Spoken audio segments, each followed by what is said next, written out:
بسم اللہ الرحمن الرحیم الصلاۃ والسلام علی رسولہ الکریم وعلی آلہ وصحبہ اجمعین اما بعد۔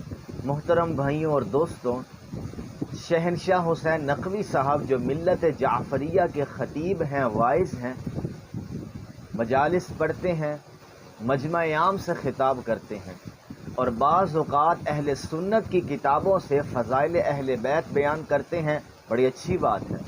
لیکن بعض اوقات ایسا بھی ہو جاتا ہے کہ کتب اہل سنت سے کچھ ایسی باتیں بھی وہ بیان کر دیتے ہیں جو بظاہر ان کے عقیدے کی تائید میں ہوتی ہیں، لیکن اہل سنت کے ہاں وہ کتابیں صرف لکھی ہوئی ہیں، ثابت شدہ نہیں ہیں۔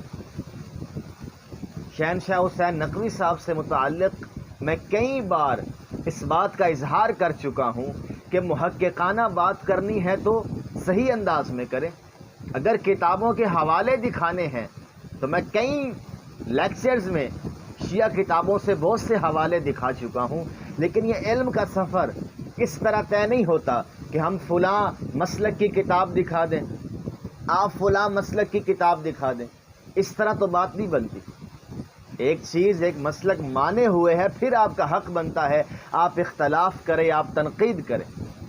شہنشاہ حسین نقوی صاحب کا یہ وتیرہ بن چکا ہے کہ سنی کتابوں سے لکھی ہوئی باتیں دکھا رہے ہیں، حالانکہ اس کا کوئی ثبوت نہیں ہے۔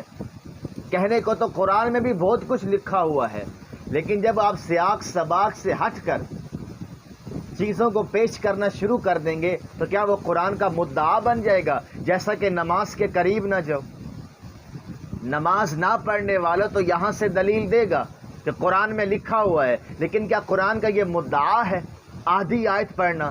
اسی طرح سنی کتابوں سے اگر آپ نے کوئی ریفرنس دکھایا ہے، کوئی حدیث دکھائی ہے، اس پر پوری بحث کریں۔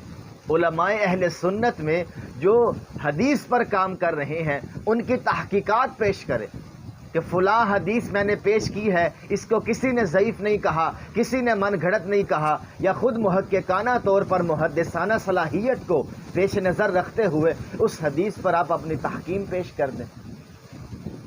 میں اس بات کو درست نہیں سمجھتا کہ کسی سے وضاحت لیے بغیر کسی کے مسئلے کی اس طرح آپ اس کے ریفرنس دکھانا شروع کر دیں۔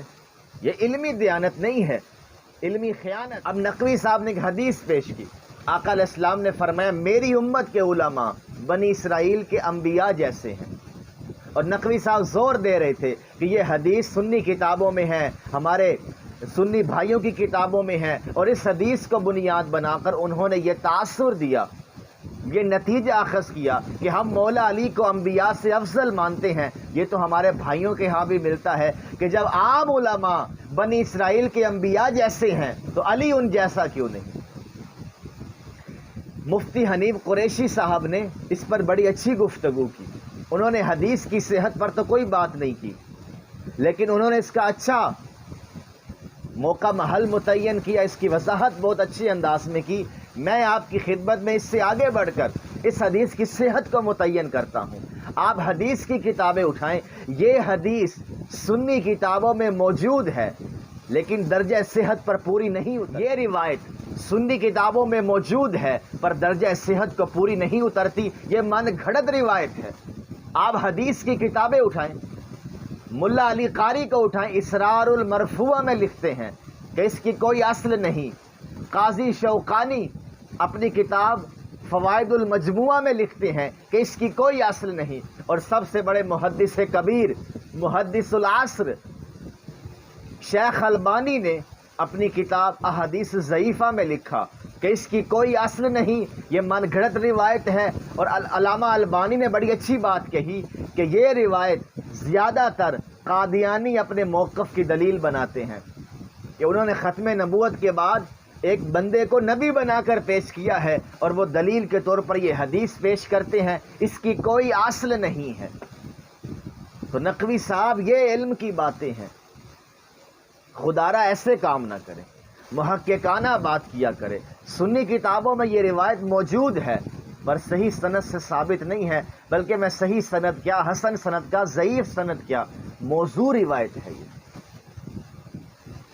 تو خدا را اس قسم کی باتیں نہ کریں، سنی کتابوں میں یہ لکھا ہے، سنی کتابوں میں یہ لکھا ہے، بہت کچھ لکھا ہے، لیکن ثبوت کے معیارات ہوتے ہیں۔ کسی مسلک پر کوئی بات فٹ کرنی ہے، اس کا کوئی اصول ہونا چاہیے۔ ایک بات سنی کتابوں میں لکھی ہوئی ہے لیکن سنی اس کو قابل اعتنا ہی نہیں سمجھتے، تو آپ کیا اس بات کو بنیاد بنائیں گے فقط اس لیے کہ یہ سنی کتابوں میں لکھی ہوئی ہے؟ یہ نامناسب بات ہے۔ خدا را اس بارے میں ضرور غور کریں، یہ روایت ثابت ہی نہیں ہے۔ قادیانی بھی اس مسئلے میں غلطی کا شکار ہیں، اور شیعہ حضرات جو اس روایت سے بالخصوص نقوی صاحب مولا علی کو تمام نبیوں سے افضل سمجھ رہے ہیں، آپ کا عقیدہ ہے آپ جانیں، سنی کتابوں کے غلط ریفرنس آپ کیوں دے رہے ہیں؟ ہمارے ہاں تو ایسی کوئی بات نہیں ہے، نہ اس حدیث سے یہ ثابت ہوتا ہے۔